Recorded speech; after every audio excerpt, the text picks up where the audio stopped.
성부와 성자와 성령의 이름으로 아멘.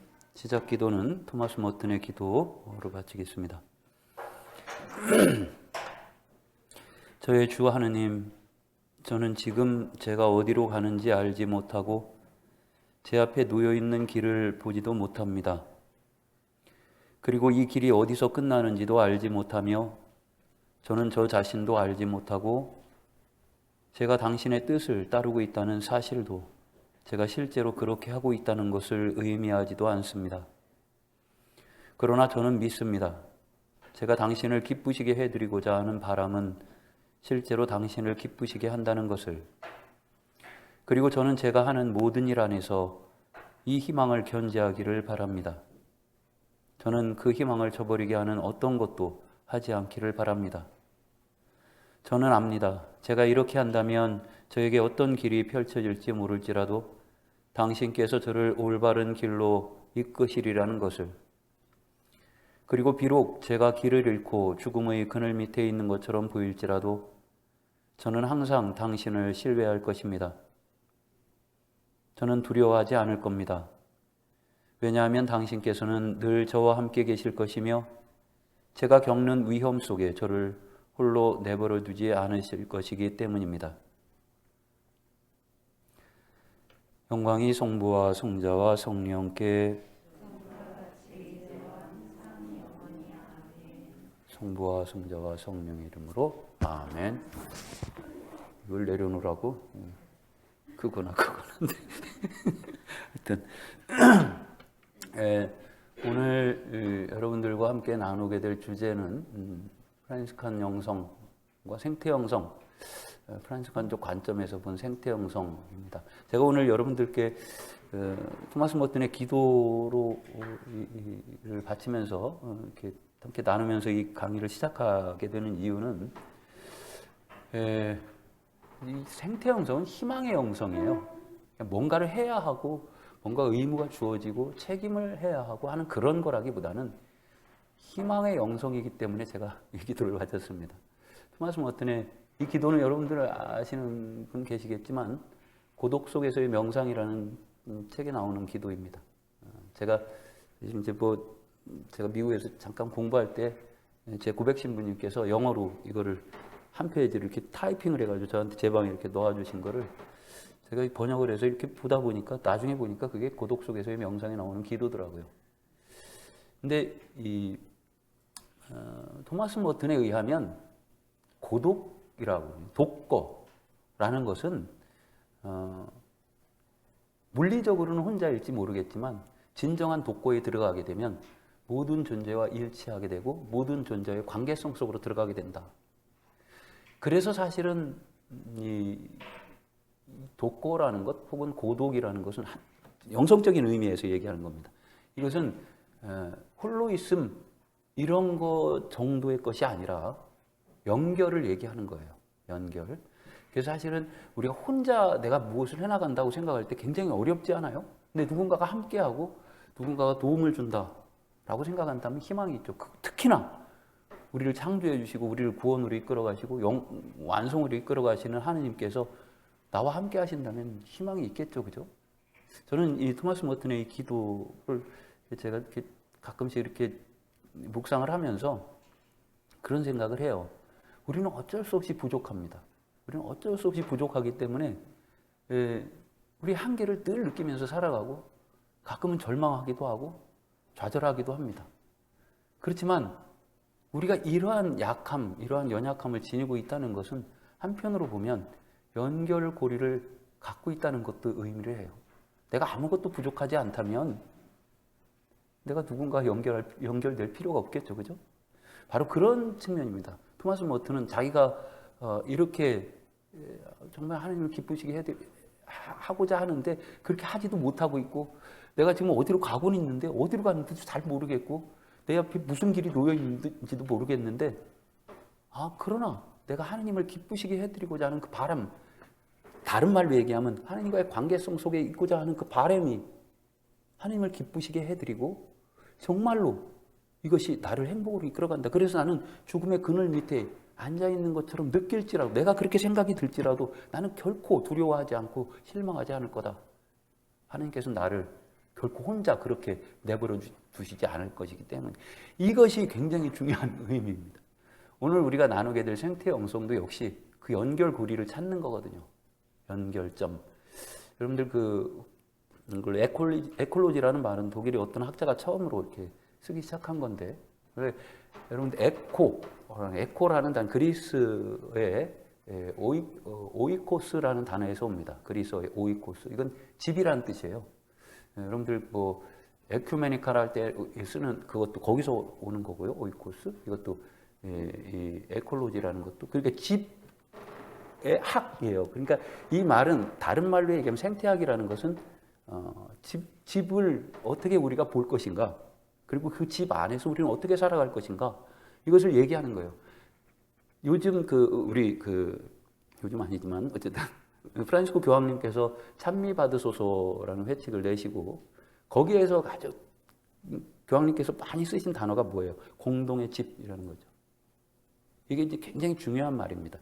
사실 우리는 공동의 집에 살고 있어요.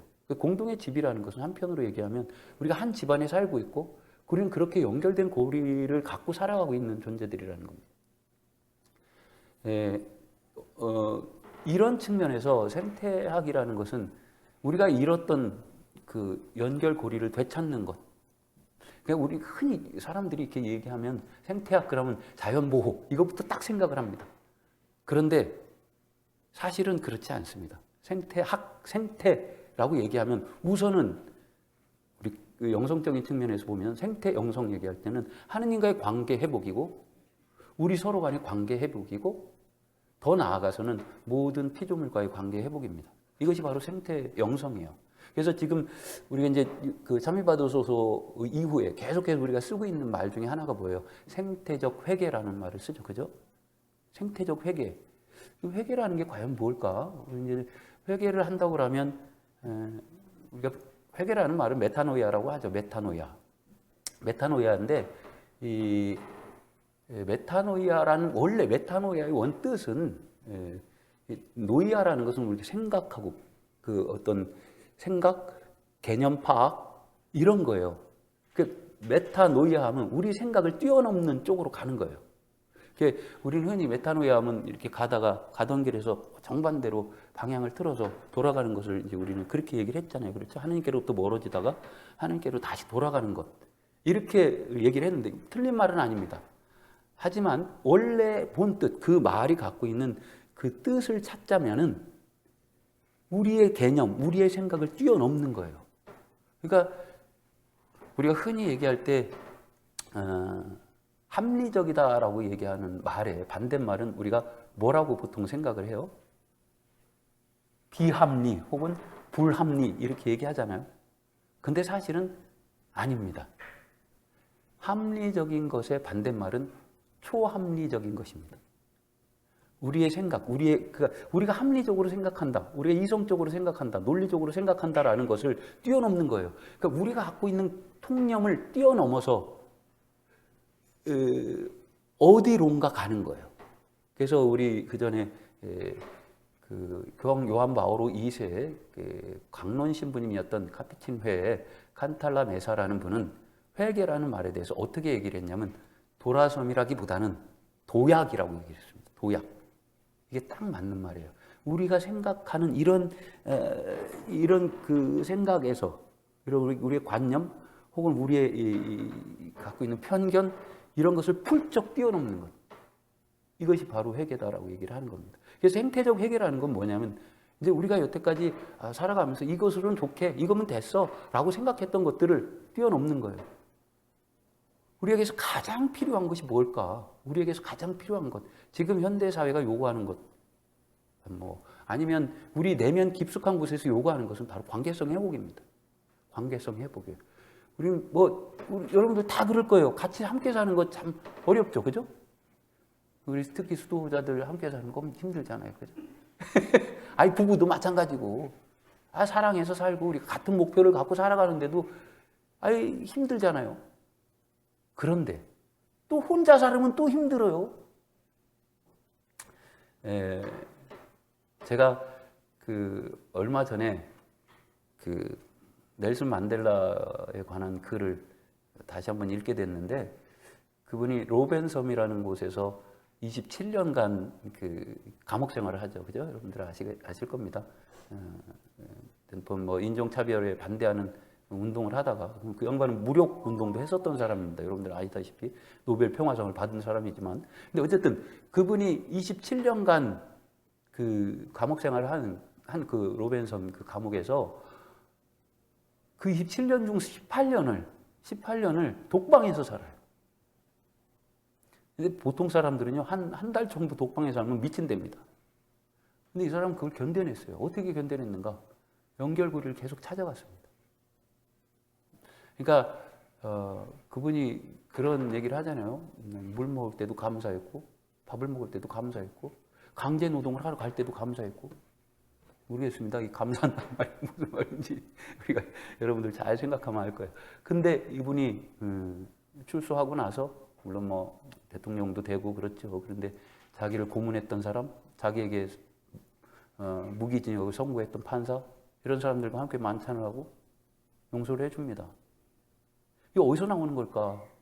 인간의 근본적인 존재 의미, 존재성을 깨달은 사람에게서 나온 거랍니다. 우리는 사실 이걸 찾아야 되는 거예요. 우리 존재가 과연 뭐냐? 나는 뭐냐? 이거를 찾아가야 되는 겁니다. 우리 그것을 찾지 못한다면 우리는 계속 똑같은 생각 안에서 우리는 고민하고 힘들어하고 나 혼자 뭔가를 해야 되고 이런 상황 속에서 살아갈 수밖에 없습니다. 근데 이 관계성 회복을 한다는 것은 어떻게 보면 그냥 이렇게 괜찮았던 관계를 다시 한번 이렇게 회복하는 그런 정도가 아니라 인격 대 인격으로, 혹은 존엄성을 가진 존재 대 존엄성을 가진 존재로 만나는 거라고 얘기할 수 있습니다. 우리 프란시스칸 영성은 흔히들 이렇게 얘기합니다. 우리 프란시스칸 영성의 핵심이 뭐냐? 이렇게 얘기를 하면 뭐 여러 가지 영성들에서 뭐 얘기하는 뭐 핵심점들이 있잖아요. 근데 프란시스칸 영성의 핵심은 그리스도와의 인격적 만남이라고 얘기합니다. 그리스도와의 인격적인 만남. 그래서 인격이라는 것이 굉장히 초점을 많이 맞춥니다. 인격이라는. 근데 사실 우리 사람 인자 한자로 쓸 때 우리 뭐예요? 서로 기대어 있는 것을 의미하지 않아요, 그죠? 뭐 가장 기본적인 한자를 배울 때 이 얘기를 배웁니다. 결국 뭐냐면 인격이라는 건 관계성 속에 있는 것을 의미합니다. 그런데 한 인격을 얘기할 때 이 관계성을 빼놓게 되면 그 인격의 의미가 반으로 줄어들어버리거나 아니면 잘못된 방향으로 갈 수 있다는 거죠. 그래서 사실은 하나의 인격체는 관계성 안에서만이 그 진가가 발휘되고 그 진가, 그 의미가 드러나게 됩니다. 그래서 사실 그 관계성을 회복한다라는 것은 물론 좋았던 관계 속으로 다시 들어가는 것이기도 하지만 우리 존재의 의미를 되찾는 거다라는 거 얘기를 할 수 있어요. 제가 오늘 아침에 그 성체성사와 생태영성이라는 글을 제가 이렇게 좀 보게 됐는데, 사실은 제가 강의 준비하면서 이거를 못 봤어요. 근데 오늘 아침에 이제 다른 글들을 이렇게 쭉 보다가 이걸 이렇게 보게 되면서 아, 그런 거구나. 근데 이 글 뒤쪽에 그 틱 나탄 스님 있죠? 그 스님의 글이 이렇게 나와요. 뭐 이제 인용문으로. 그걸 제가 조금 읽어드릴게요. 이 글은 비록 이 틱 나탄 스님이 불교 스님이셨지만 물론 이제 좀 타계하셨죠. 우리 그리스도, 우리 가톨릭에 대해서 굉장히 친근감이 많았던 분이죠. 여러분들도 잘 아실 겁니다. 우리나라어로 번역된 책도 여러 개가 있죠. 뭐 화도 있고. 그런데 제가 제일 먼저 이분의 책을 읽었던 그 책의 제목이 뭐냐면 살아있는 부다, 살아있는 부처, 살아있는 그리스도, Living Buddha, Living Christ라는 책이었었어요. 근데 어쨌든 저는 이분이 성경도 굉장히 많이 읽었고 저보다 더 많이 읽었어요. 그리고 그리스도에 대한 어떤 이런 어떤 뭐라고 할까요? 조예가 굉장히 깊은 사람이에요. 근데 이분의 글에서 이런 내용이 나옵니다. 성체성사에 관한 이야기예요. 왜 이분이 성체성사에 관한 이야기를 썼을까? 이 양반이 그 성체성사 안에서 불교의 그 연기설이라는 거 있죠. 이런 거를 딱 깨달아요. 모든 존재는 다 연결된 유기체다. 하나의 유기체다라는 거죠. 우주가 그렇게 유기체로 모두가 것이 연결돼서 돌아가고 있는 거다. 그렇게 존재한다. 제가 그분의 글을 이렇게 읽어드릴게요. 예수님이 여러분 혹은 우리에게 주시는 빵은 진짜 빵이고 참된 빵이죠. 여러분이 그 참된 빵을 먹으면 여러분은 참 생명을 갖게 됩니다. 그러나 우리는 참된 빵을 먹기가 참 힘듭니다. 우리는 그저 빵이라는 말과 빵의 개념을 먹으려고 노력하기 때문입니다. 이게 참 재미있는 거예요. 우리가 성체성사를 어떻게 영하는가? 그리스도의 인격적인 만남 안으로 쑥 들어가서 그 성체성사를 영하는가? 아니면 다른 어떤 목적을 갖고 영하는가? 하면 잘 보면 알아요. 근데 인격 대 인격과의 만남은 어떤 목적이나 어떤 그것을 통해서 뭔가를 얻어내려는 것이 없습니다. 관계성 속으로 그냥 들어가는 거예요. 거기에서 내 인격의 풍요로움을 느끼는 것이 바로 인격적인 만남인 거죠. 계속해서 이렇게 말씀하십니다. 우리 거행할 때도 우리는 여전히 개념과 생각을 먹고 있습니다. 벗들여 예수님께서 하신 말씀입니다. 이는 내 살이고 이는 내 피이니 받아 먹으시오. 받아 마시십시오. 이렇게 말씀하신 예수님을 우리는 계속 만나고 있거든요. 여러분을 일깨우기 위한 말들 중에 이렇게 과감한 말이 언어가 있을까요? 예수님이 이보다 더 적절하고 훌륭하게 말씀하실 수 있었을까요? 여러분은 생각과 개념을 먹어왔는데 나는 여러분이 참으로 살도록 참된 빵을 먹기를 바랍니다.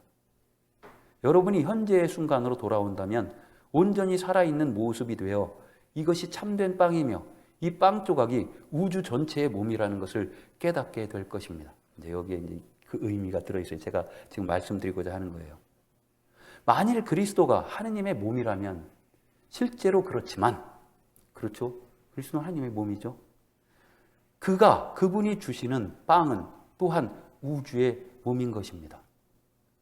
깊이 바라보십시오. 그러면 여러분은 빵 안에서 햇살을 볼 것이고 빵 안에서 푸른 하늘을 볼 것이며 빵 안에서 구름과 이 위대한 땅을 볼 것입니다.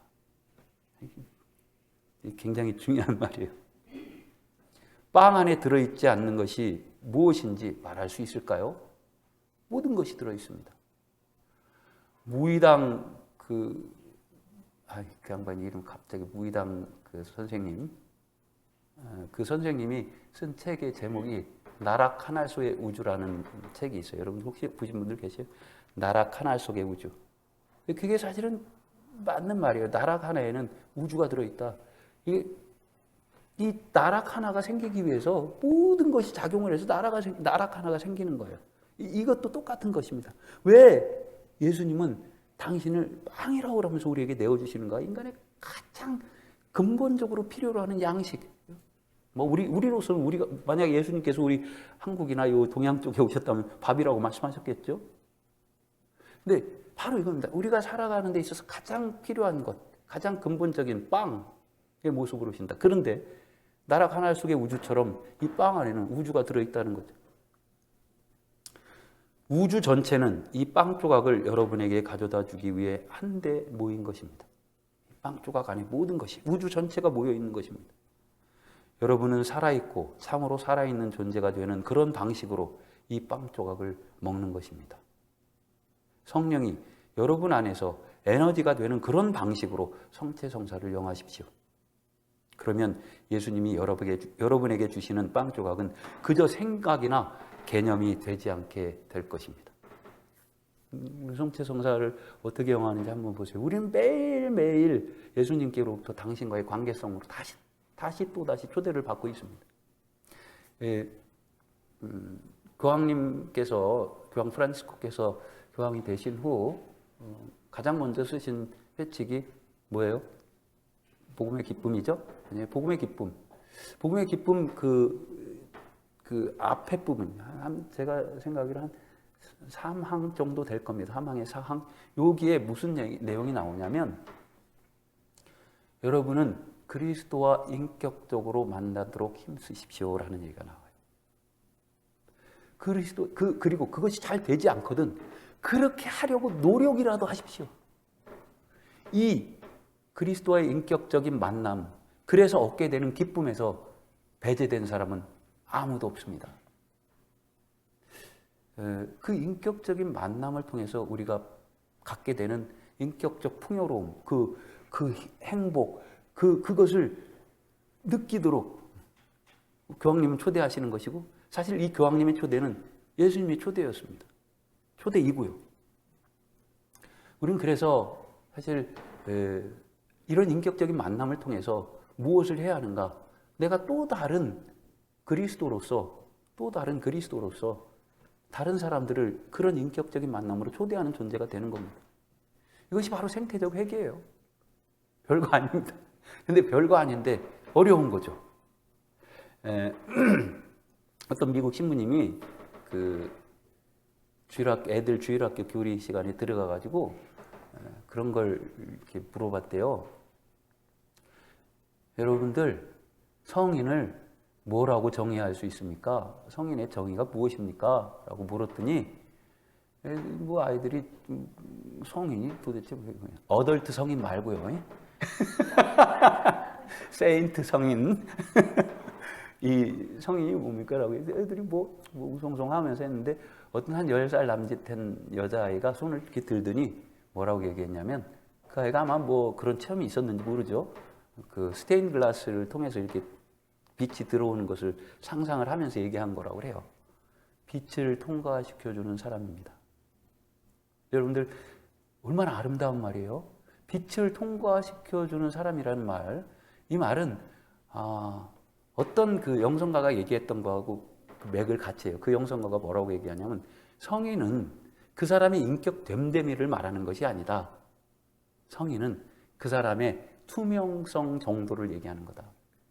투명성은 그냥 뭐 이렇게 뭐 정직한 투명성 그것도 되겠지만 나를 통해서 진정한 존재가 드러나는 거예요.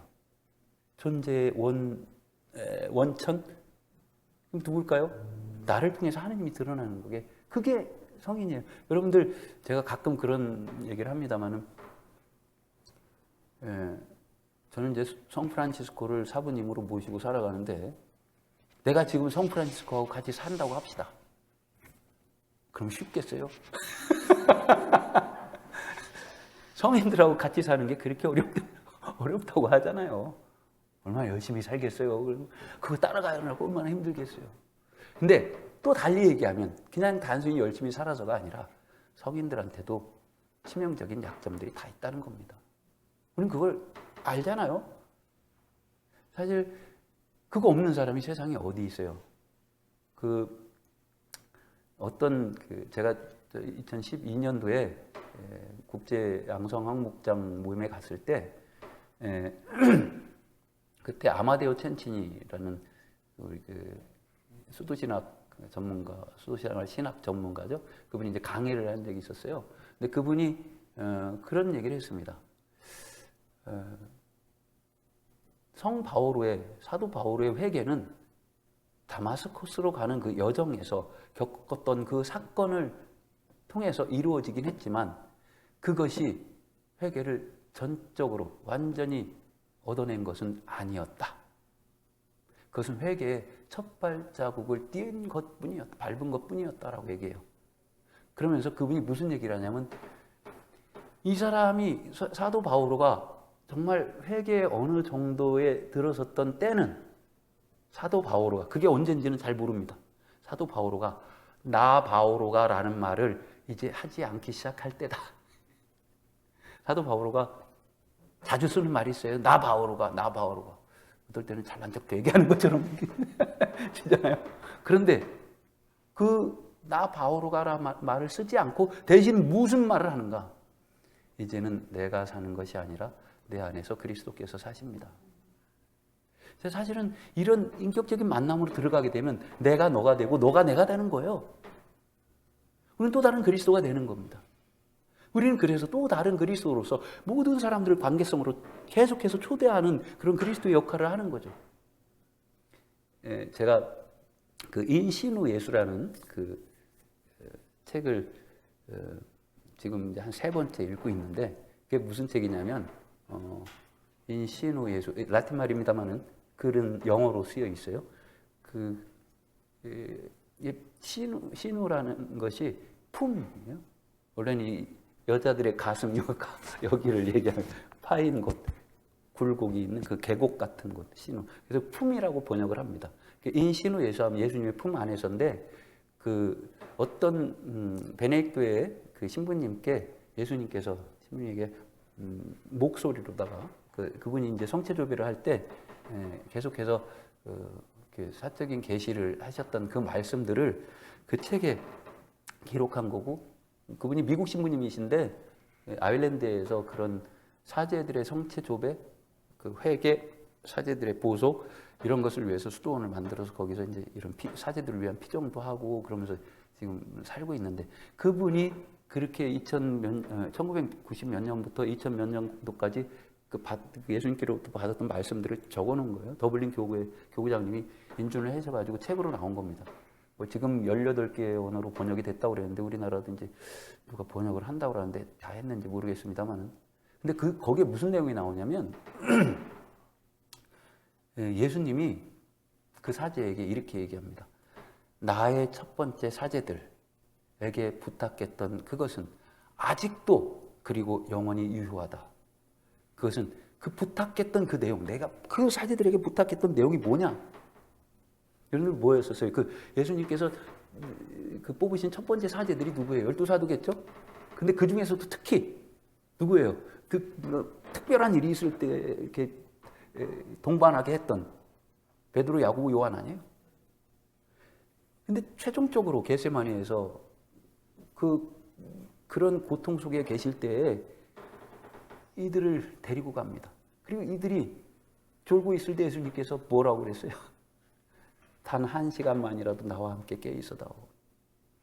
그래서 거기서 그렇게 얘기합니다. 내가 첫 번째 나의 사제들에게 부탁했던 것은 나가서 설교를 하라는 것도 아니고, 나가서 사람들을 치유해 주라는 것도 아니다.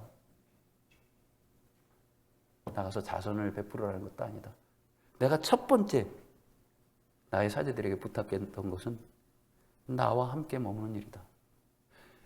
지금도 모든 사제들에게, 모든 신자들에게 이것을 요구하고 있고 부탁하고 있다. 우리가 가장 먼저 해야 할 일이 뭔가? 그 예수님과의 관계성 속으로 들어가는 일이에요. 우리가 이렇게 될 때 정말로 그런 관계성 속에 들어가서 예수님의 인격과 일치가 된다면 우린 자연스럽게 예수님의 일을 하겠죠. 그죠? 이렇게 얘기를 합니다. 우린 간혹, 제가 이제 이런 얘기를 할 때마다 회개에 대해서 얘기를 하면은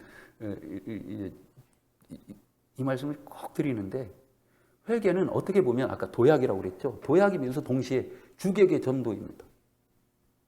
우리는 흔히 이렇게 생각을 합니다. 내가 열심히 살고 기도도 열심히 하고 착하게 살면 하느님과 일치할 수 있어. 그런데 묘하게도 이것은 맞는 말이기도 하지만 굉장히 잘못된 말이기도 합니다. 이게 얘기가 반대예요. 내가 예수님과 일치되어 있기에 나는 선하게 살 수 있고 나는 사람들과의 관계성 속으로 들어갈 수 있는 거다. 이것이 맞는 말이라는 거죠. 근데 우리는 자주 내가 어떻게 해야지만이 돼, 이렇게 해야 돼, 저렇게 해야 돼, 이것에 너무 많은 신경을 쓰고 살아갑니다. 그래서 어떻게 보면 제가 처음에 여러분들께 그 생태적 회개에 대해서 말씀을 드릴 때 이것은 무엇을 해야 하고, 물론 해야 하죠. 하지만 존재의 근본으로 들어가야 됩니다. 내가 누구냐? 내가 누구냐를 알기 위해서는 우리는 관계성 속으로 들어가야 되거든요. 이것이 굉장히 중요한 이 토대입니다. 생태적 영성에 있어서. 그래서 성프란시스코는 그래서 이런 측면에서 관계성 속에 있는 것에 대해서 굉장히 중요시했어요. 형제들이 서로 형제들이라고 불리기를 바랬고, 또 형제들은 서로에게 어머니가 되어주라고까지 말씀하십니다. 어머니는 누굴까요?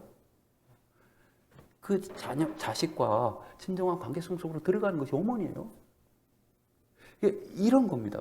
그래서 어떻게 보면은 우리가 생태적 생태적 영성을 살아간다라는 것은 한편으로 보면 우리의 본질, 우리 존재의 본질, 하나님께서 우리를 만들어주신 그 본질인 관계성 속으로 들어가는 것이고 그 연결고리를 다시 한번 회복하는 일이다. 우린 절대 홀로 존재할 수 없다. 제가 이런 체험을 이제 한 적이 있어요. 여러분들은 죽음에 대해서 가끔씩 생각하죠, 그죠? 죽음에 대해서. 그렇죠. 죽음에 대해서 생각 안 하는 사람 없을 겁니다. 그래서 저는 한동안 죽음이 그렇게 매일매일 이렇게 저한테 다가왔었어요. 그리고 그거 생각할 때마다, 아유, 큰일 났다. 어떡하지? 막 두려운 생각이 들었어요. 근데 딱 두 번의 체험이 있습니다. 한 번은 제가 이렇게, 그때 제가 성균관대학교 대학원에 잠깐 다닐 때인데, 그 성곽길, 저쪽 해화동 쪽에, 성북동 성곽길 이렇게 가다가, 그때 또 갑자기 또 죽음에 대해서 이렇게 딱 생각이 들더라고요. 그런데, 그러면서 막 두려운 생각이 갑자기 이렇게 막 밀어닥치는데, 이렇게 가다가 이렇게 제가 밟고 가는 땅, 거기는 그 풀들, 이런 것들과 내가 연결되어 있다라는 생각을 하게 됐어요. 왜 그렇게 했는지 모르겠습니다. 아마 돈수의 순간이었을지도 모르겠어요. 그런데 갑자기 그 죽음에 대한 두려움이 싹 없어졌어요. 괜찮다. 나는 존재한다. 죽어도. 왜? 모든 것과 연결되어 있기 때문에 그렇다. 그리고 또 한 번은 제가 수련소에서 있을 때인데 혼자서 이렇게 무슨 일을 하다가 갑자기 막 외롭다라는 생각이 들면서 동시에 죽음에 대한 생각이 또 확 밀려오는 거예요. 근데 우리 수련소 이쪽에서 저쪽으로 보면 이제 목동 본당인데 본당 그쪽에서 어떤 자매들이 이렇게 열심히 일을 하고 있었어요. 근데 그걸 이렇게 보면서 내가 저 사람들하고 연결되어 있다라는 생각이 갑자기 들었어요. 그러니까 죽음에 대한 두려움이 싹 사그라지기 시작했어요. 이런 거다. 사실은 우리는 존재한다. 우리는 존재한다. 그 존재는 어떻게 보면 우리가 나 홀로 존재하는 것이 아니라 존재의 원천에서부터 시작해서 연결되어 있고 그리고 그 삼위일체이신 하느님께서 우리를 그렇게 고리 안에서 창조해 주셨기에 우리 안에는 삼위일체적 자취가 들어있다. 이건 성보나빌돌의 말입니다. 우리에게는 삼위일체적 자취가 들어있어서 연결고리를 계속 찾아가려고 한다는 거예요. 자, 이것을 찾아가는 것이 바로 생태적 회개의 핵심입니다.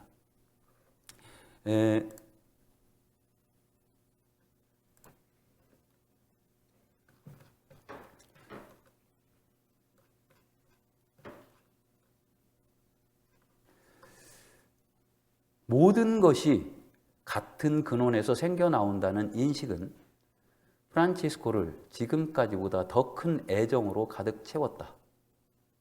그래서 그는 아주 미미한 피조물까지도 그들이 그와 똑같은 기원을 가졌다는 것을 알고 있었기 때문에 형제자매라고 불렀다. 이게 성프란치스코의 보나벤투레에 의한 성프란치스코의 대전기 6항에 나오는 내용입니다. 같은 곳에서 기원을 갖고 있었고 그러니까 한 아버지 밑에 있는 자식들이겠죠. 우리는 다 같이 연결되어 있는 존재예요. 그래서 그들을 형제자매라고 불렀어요. 사실 여러분들 한번 생각해 보세요. 프란치스코 성인 당시에는 이런 자연이 파괴되고 그런 거에 대해서 생각도 안 했을 때예요. 와, 자연보호 외치지도 않았었고 회복해야 된다 이런 얘기도 하지 않았을 때예요. 그런데 성 프란치스코는 왜 생태계 주보성인, 자연보호의 주보성이 되었을까? 딱 한 가지 이유입니다. 프란치스코는 자신도 다른 모든 피조물과 똑같이 하나의 피조물이라는 것을 인식했기 때문입니다. 우리는 그렇게 피조물로서 연결되어 있고 우리가 이렇게 함께 연결되어 있는 그 모습으로 우리는 하나님을 증거하게 되어 있다는 거예요. 이분이 또 모라빈토라가 얘기했던 말들 중에 아주 중요한 말 한 가지가 있습니다. 그게 뭐냐면 존재의 위대한 사슬이라는 거예요. 존재의 위대한 사슬. 체인이에요, 체인. 존재는 그냥 존재하지 않고 이렇게 엮어져서 사슬처럼 엮여져서 존재한다는 것을 의미합니다. 그래서 우리는 흔히 영어에서 존재라고 얘기할 때 이거 나오는 거죠?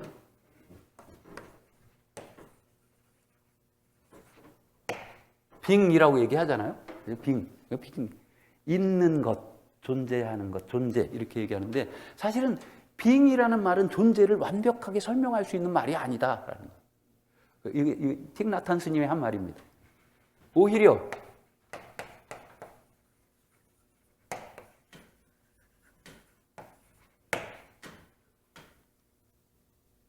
뭐가 좀 이상하다. 자, 인터빙이어야지만이 존재를 분명하게 얘기합니다. 연결된 존재가 진짜 존재다라는 거예요. 그래서 이 존재의 위대한 사슬이라는 말은 사실 프란치스칸적 색채를 아주 잘 드러내는 얘기이기도 하지만 이 이야기는 동서고금을 막론해서 많은 그 영성가들이 많은 위대한 그 영적 지도자들이 얘기했던 겁니다. 모든 존재는 그렇게 연결되어 있다라는 거예요. 어쩌면 프란치스코는 이런 자연스러운 진리를 좀 더 강하게 느꼈던 사람 중 하나였는지 모릅니다. 달리 말하면 우리 모두도 모든 존재, 특히 다른 인간들과의 이런 연결고리를 본능적으로 감지할 수 있고 또 실제로 이것을 감지하며 살아가고 있는 존재들이라는 것이 분명합니다. 감지할 수 있어요. 여러분들 제가 그 전에 봤던 영화 중에 저한테 이렇게 마음에 이렇게 가끔씩 이렇게 떠오르는 그 영화가 하나 있어요. 그게 뭐냐? 캐스트 어웨이라는 영화예요. 여러분들 캐스트 어웨이라는 영화 보신 분들 계세요? 톰 행스가 주연했던 영화인데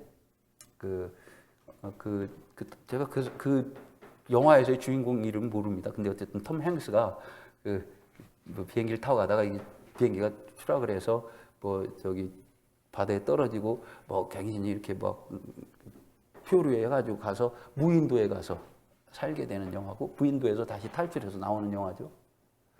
그런데 거기에 보면은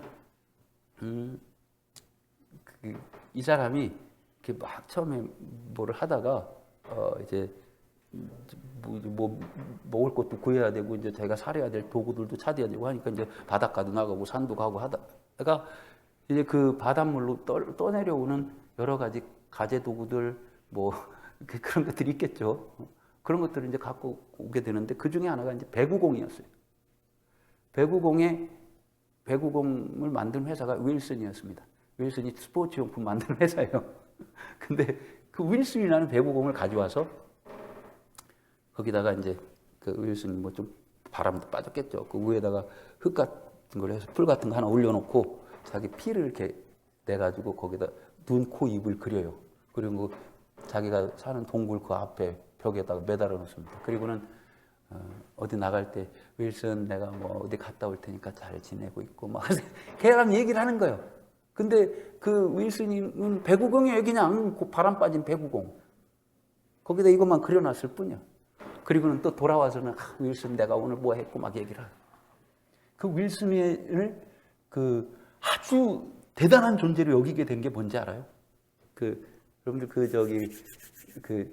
불을 필 수가 없잖아요. 라이터가 어디 있어? 성냥도 없고. 그러니까 이제 옛날 방식으로 이제 불을 피우는데 막 손에 피가 날 정도로 피우는데 안 돼요. 근데 이제 윌슨을 옆에 갖다 놓고 윌슨 제발 도와줘. 윌슨. 그러면서 근데 거기서 성공을 하는 거예요. 근데 사실은 이제 상징적인 의미입니다. 상징적인 의미. 이 윌슨은 이 사람하고 동고동락했던 사람이에요. 그러니 뗏목을 만들어서 살출을 하는데 윌슨을 두고 갈 수가 없어요. 그래서 윌슨을 그 뗏목에다 묶어가지고 가져갑니다. 여기 이제 제가 그 영화에서 가장 감명 깊게 본 장면이에요. 근데 막 폭풍우가 오고 그러면서 뭐 잠자다가 일어나고 그러는데 윌슨이 떠내려가요. 끈이 끊어져서. 묶인 게 풀렸는지. 그러니까 어떻게 윌슨은 자기와 같은 존재예요. 그러니까 그 윌슨을 구하러 바다에 뛰어들어요. 그 폭풍우가 있는 바다.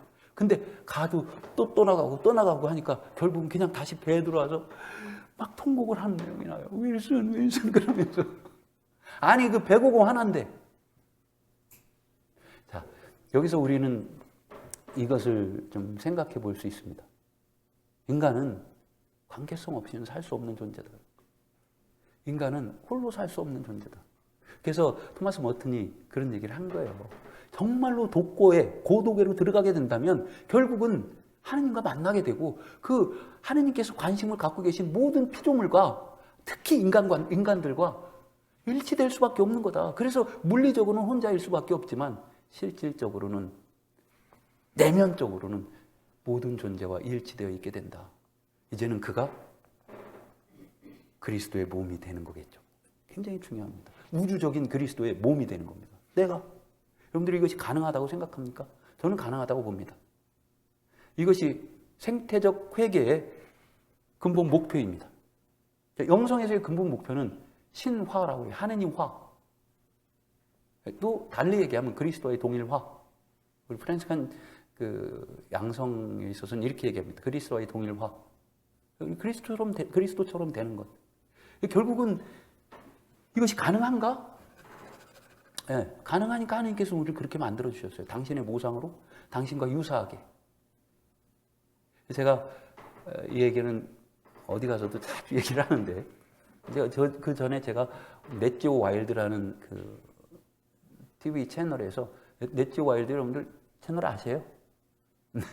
내셔널 지오그래픽 채널에 내셔널 넷지오 피플이 있고 내셔널 지오그래픽 피플 뭐 한 몇 개가 있는데 그 중에 하나인데 넷지오 와일드는 특히 이제 자연 생태계를 이렇게 많이 보여줘요. 동물의 세계, 식물의 세계, 특히 동물의 세계를 많이 보여주는데 제가 우연히 오래전이에요. 한 10년 전쯤 됩니다.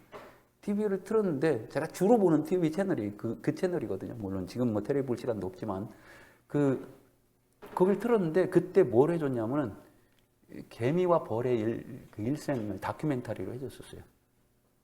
근데 저는 그걸 보면서 마음이 막 굉장히 좀 답답했어요. 왜 그랬냐면 개미들이 살아가는 그 모습을 보여주면서 오버랩해서 사람들 사는 모습을 같이 이렇게 계속 보여주고 설명을 해요. 왜 그러냐면 개미들이 꼭 사람들처럼 살아요. 어떻게 하냐면 무리를 이루어서 살고 거기에는 이런 어떤 뭐 계급 제도가 있고 그리고 또 무리들끼리 싸움도 해요. 전쟁을 해요. 그리고 심지어는 다른 무리들을 공격해서 싸움을 해서 이기잖아요. 그럼 그쪽에 있는 알을 다 훔쳐다가 자기네 거기 집에다 갖다 놓고는 자기네 특별한 페로몬을 뿌립니다. 그 페로몬이라는 건 개미나 벌에서 나오는 그 특별한 화학 물질이죠. 그걸 뿌리게 되면 그 알에서 나온 개미들은 평생 일개미로 살다가 죽습니다. 인신매매도 이런 인신매매가 어디 있어요? 그렇죠. 그런데 그리고 이제 왕이 쟁탈전을 해요. 여왕개미는 늘 계속 죽을 때까지 여왕개미일 수도 있지만 그렇지 않은 경우도 있어요. 도전이 옵니다. 거기 쟁탈전을 하고 여왕개미에서 물러나면 여러분들 여왕개미는 날개가 있죠, 그죠? 물러나면 날개가 태화돼요. 묘하죠? 그러면서 이제 뭐 인간들이 뭐 그 정말 권력을 차지하게 싸우고 하는 것, 전쟁하는 것, 이런 걸 오버랩해서 계속 보여줘요. 인신매매하는 것까지도.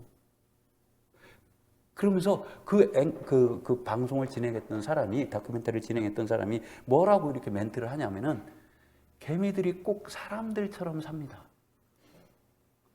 그래서 제가 그걸 보고, 이거 하느님이 어떻게 이렇게 만들어놨는가? 우리는 자연은 선이라고 계속 얘기하고 살아왔잖아요.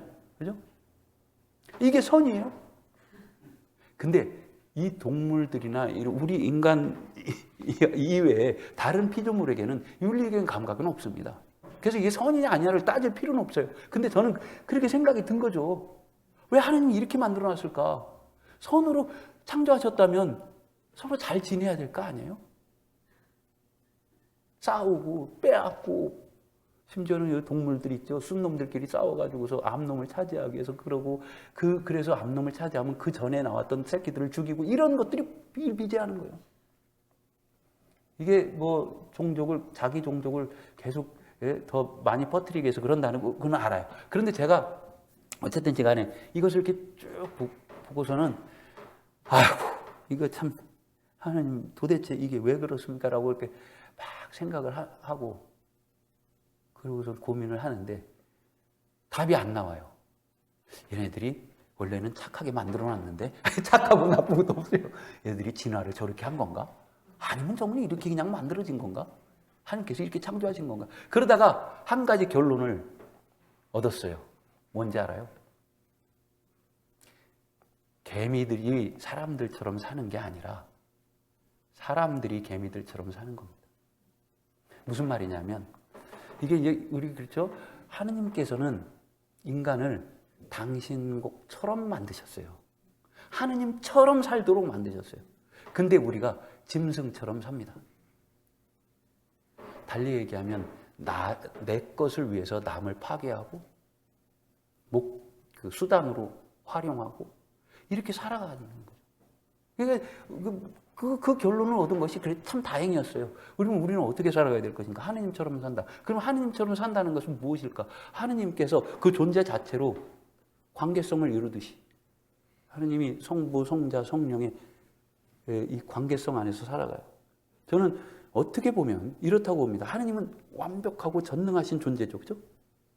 사랑으로. 그것이 바로 이 관계성 속에 있기 때문에 계속해서 사랑이 흘러나가고 흘러들어오고 하는 이런 역동적인 흐름을 계속 하시는 분이 하느님이에요. 절대 정지에 계신 분이 아닙니다. 계속해서 사랑을 나누시는 분. 그렇다면 우리 인간은 어떤 존재인가? 그렇게 똑같이 창조된 존재라는 거죠. 근데 우리가 이제 삶을 살아가다 보면 그렇게 해야 된다는 건 아는데 사랑을 주고받고 싶지 않은 세상은 없을 겁니다. 그런데 그렇게 하려다 보니까 걸림돌들이 많이 생기는 거예요. 저 사람이 약점이고 저 사람이 약점이고. 근데 요거를 한번 이제 잘 생각해 보세요.